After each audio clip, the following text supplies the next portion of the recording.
আমি আর এখানে যে বেঁচে গেলাম ওটা মাত্র 20-25 মিনিটের একটা ব্যবধানে আমরা মৃত্যুর হাত থেকে রক্ষা পেয়েছি।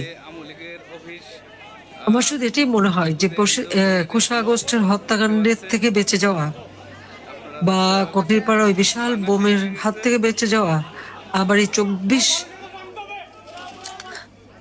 5ই আগস্ট এই বেঁচে যাওয়ার পিছনে নিশ্চয়ই আল্লাহর কোনো একটা ইচ্ছা আছে, আল্লাহর কোনো হাত আছে। নইলে এবারে তো বেঁচে যাওয়ার কথা না। তারা যেভাবে প্ল্যান করেছিল আমাকে হত্যা করার, সেটা আপনারা পরবর্তীতে দেখেছেন। তবুও এটা বোধহয় আল্লাহরই একটা রহমত। জানি না, আল্লাহ আমাকে দিয়ে আরো কিছু কাজ করাতে চান বলেই বোধহয়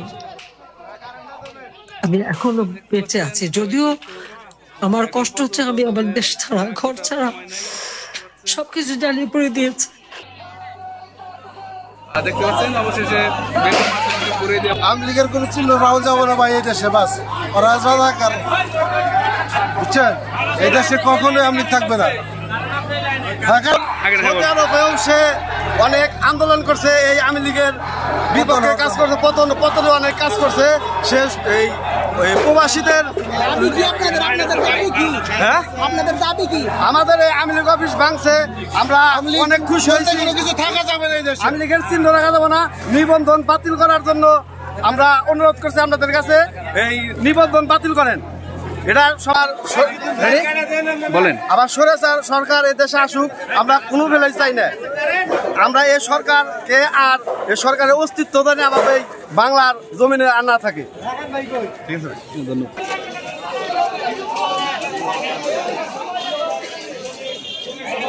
জমি দেন আমারে, দেশটারি করে দেন। আজকে আমরা আপনাদের মাধ্যমে বলতে চাই যে আমলিকবাদী মুজিববাদীর টাঙ্গাইল শহরে, টাঙ্গাইল জেলায় যত অট্টালিকা ভবন আছে সেই ভবন ধ্বংস করতে হবে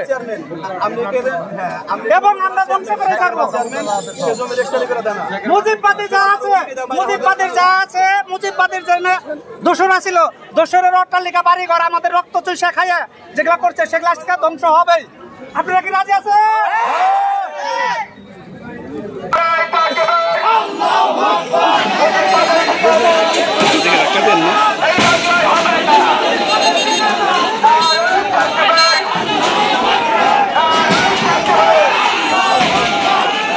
দর্শক দেখতে পারলেন টাঙ্গাইলের যে আওয়ামী লীগের অফিস আছে, বেকুর মাধ্যমে কিন্তু ভেঙে ফেলা হয়েছে, দেখতে পাচ্ছেন আপনারা।